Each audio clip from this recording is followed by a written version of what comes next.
शिव तत्व है, शंकर शंकर है। उसका विश्वास, उसका भरोसा, उसकी दृढ़ता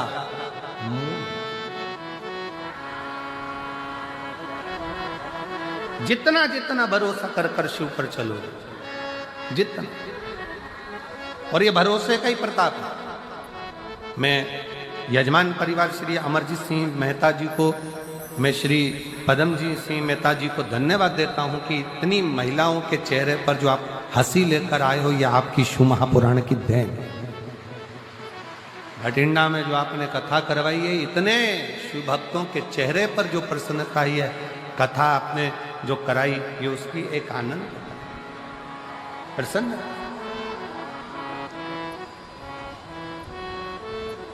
ये आनंद था। एक बार यजमान परिवार के लिए जोरदार ताली बजाओ। बहुत सारे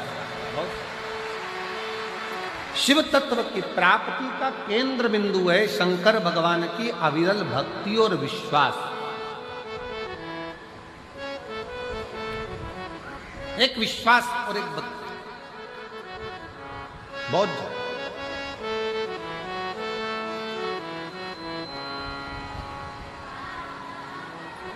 फिर कथा में वर्णन किया गया एक समय बदलता है। समय कब क्या आएगा, कैसा आएगा, क्या होगा, ये किसी को नहीं, किसी को नहीं।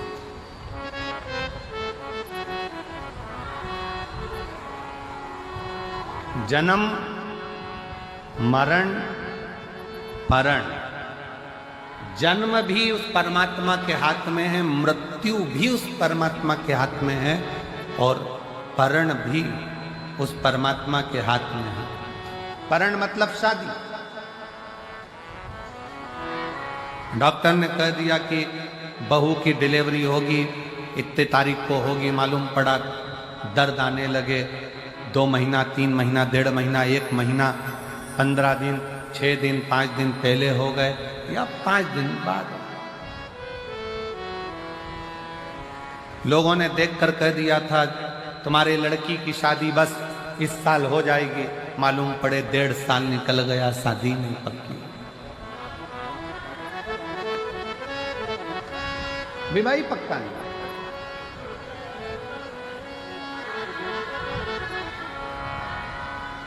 डॉक्टर ने कह दिया घर ले जाओ, इनकी अंतिम सांसें चल रही है, सेवा करो, मालूम पड़े 2 साल निकल गए, 4 साल निकल गए। और किसी ने देखकर कहा था कि इनकी उम्र बहुत लंबी है, मालूम पड़ा कोरोना आया और प्राण छूट गए, किसको मालूम।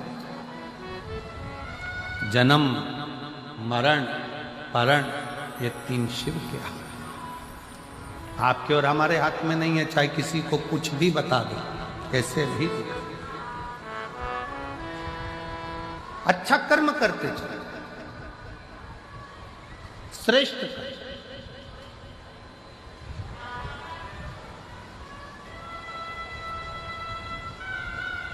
शिव कथा कर रही है, भगवान शंकर का चरित्र कर रहा है, शिव महापुराण की कथा कर रही है। समय बताकर नहीं आएगा, सांप बताकर नहीं आएगा, संपत्ति बताकर नहीं आएगी, समय बताकर नहीं जाएगा, सांप बताकर नहीं जाएगा, संपत्ति बताकर नहीं जाएगी कि कब जा रही है, कब आ रही है, कैसे आ रही है, कैसे जा रही है। इसलिए समय का सदुपयोग करो, संपत्ति का सदुपयोग करो। आया उसका उपयोग। एक कितना सुंदर संवाद शिव महापुराण की कथा में आता है। एक बार श्री देवऋषि नारद भगवान विष्णु के पास पहुंच गए।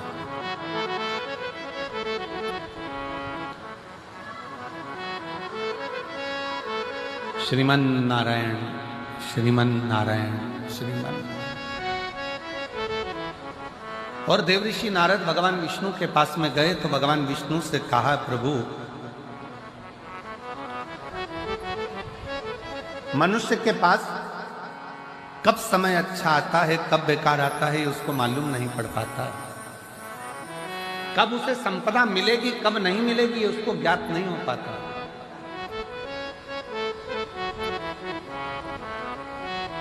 बस केवल मानव मानव दिखता है पर उसकी जिंदगी में कब बदलाव आता है ये मालूम नहीं पड़ पाता है। तो भगवान विष्णु के चेहरे पर हंसी आता है, भगवान ठाका लगाकर हंस मुस्कुरा।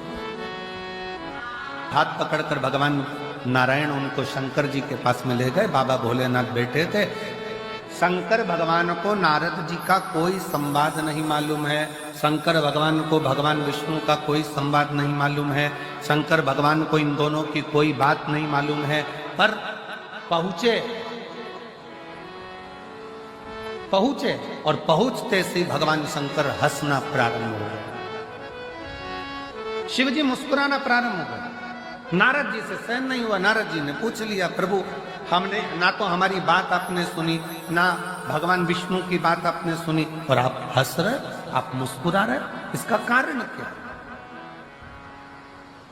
भगवान शंकर ने कहा, नारद मैं जानता हूं कि तुम क्या पूछना चाहते हो कि संसार सागर में सब एक जैसे नजर आते हैं पर ना जाने किसका ग्रह किसका समय कब बदल जाए और कौन कहां बैठ जाए इसका भरोसा नहीं किया जा सकता, इसका भरोसा नहीं किया जा सकता।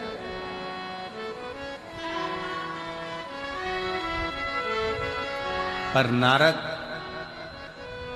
व्यक्ति मनुष्य अपने कर्म को करता एक जैसा दिखता अंदर से पूर्ण तरह से खाली होता चले जाता।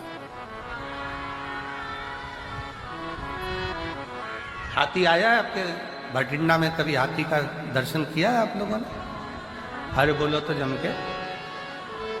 इधर आता है हाथी? नहीं आता? आता है? अच्छा।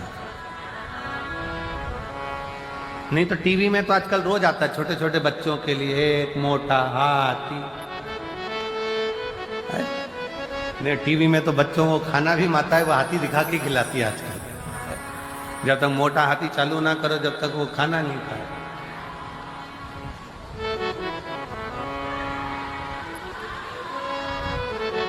हाथी देखा होगा, हाथी को बेल का फल, यहां क्या बोलते हैं उसको, बेला।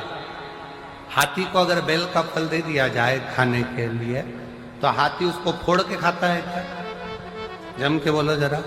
नहीं, हाथी क्या करता है, उस बेल के फल को सूंड में लेकर मुख में उतार कर पेट में रख ले।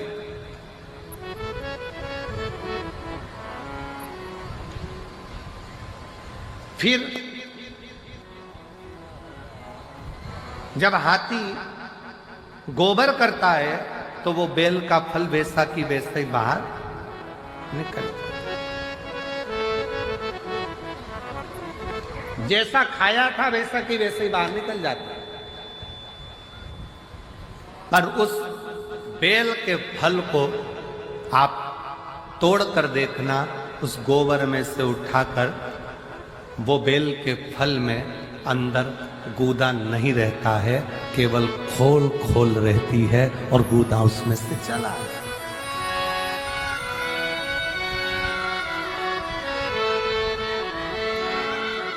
बेल का फल वैसा कि वैसा ही। हाथी को जो बेल का फल तुमने खिलाया, बेल फल जो तुमने खिलाया वो बेल फल हाथी ने खाया। खाने के बाद हाथी उस बेल के फल को खा लिया। गोबर में वो बेल वैसा की वैसा ही जैसा तुमने खिलाया था, एक दिन दो दिन में वो निकल गया। पर उस बेल के फल में अंदर जो गुर्दा रहता है, बेल के फल के अंदर जो गुर्दा भरा होता है, वो गुर्दा पूरा की पूरा खाली था, केवल खोल खोल थी और अंदर कोई गुर्दा नहीं, कोई गुर्दा नहीं।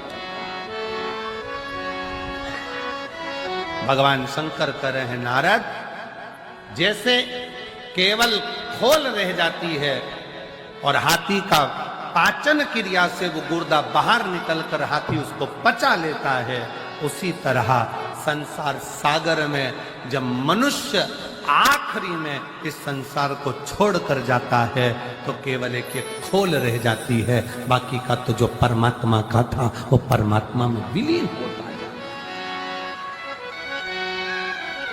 परमात्मा का परमात्मा में मिल गया, भगवान का भगवान में मिल गया, परमात्मा का परमात्मा में समाहित हो गया।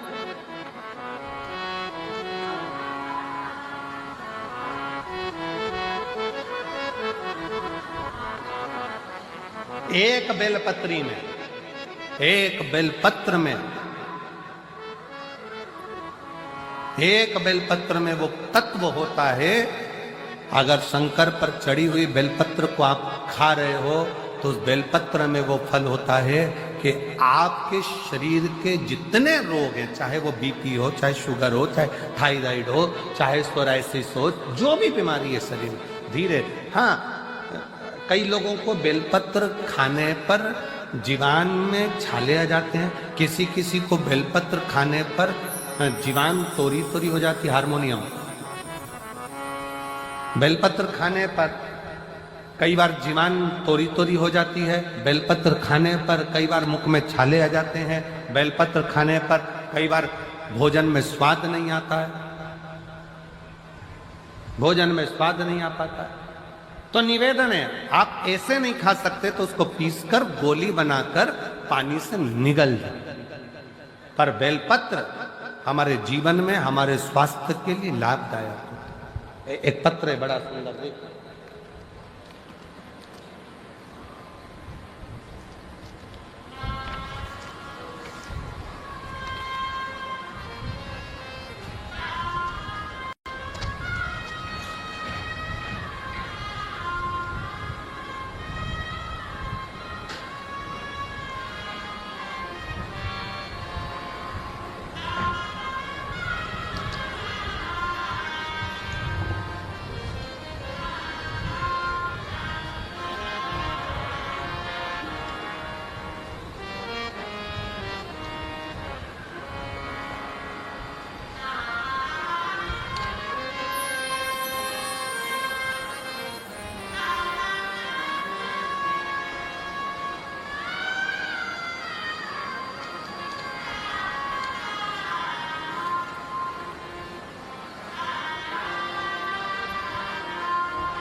पहले तो मैं गुरुजी अमरजीत जी मेहता अंकल जी को बहुत बहुत धन्यवाद देता हूँ, जिन्होंने ये कथा कराई। मेरा नाम दिव्या है, मैं भटिंडा की रहने वाली हूँ। कहीं बैठी हो दिव्या तो हाथ हिला सकती। मैं भटिंडा की रहने वाली हूँ, मेरा नाम दिव्या है।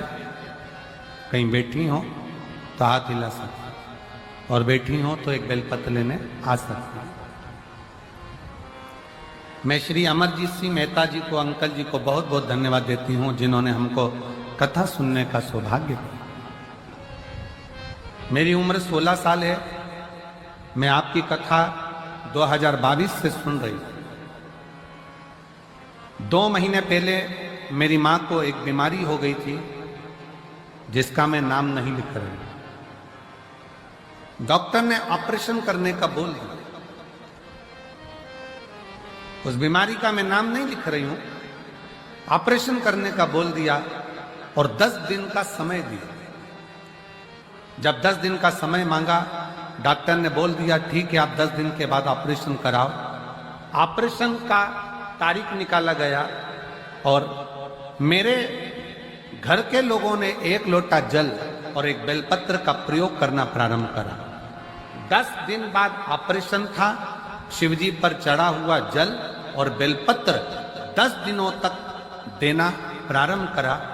10 दिनों के बाद डॉक्टर के पास गए तो उन्होंने कहा कि ये बीमारी बिल्कुल ठीक हो चुकी है, अब ऑपरेशन की जरूरत नहीं। अब ऑपरेशन की जरूरत नहीं है। पत्र को आप लोग एलईडी पर पढ़ सकते हैं। 10 शिवजी पर चढ़ा जल और बेलपत्र 10 दिनों तक दिया। जब हम 10 दिनों के बाद डॉक्टर के पास गए उन्होंने कहा कि ये बीमारी बिल्कुल ठीक हो चुकी है, अब यह बिल्कुल ठीक है, इसको ऑपरेशन नहीं होगा। गुरुजी बाबा है, मैं बाबा को प्रणाम करने के लिए आई हूं। एक लाइन अच्छी लिखी है, आप और हम गुनगुना लेते हैं। तेरे दरबार की बाबा निराली शान देती है, तेरे दरबार की बाबा निराली शान देती है। तुझे देते नहीं देखा पर झोली भरी देखी है, मुख दुनिया मोड़ेगी बाबा तू मुखड़ा मोड़े, मुख दुनिया मोड़े।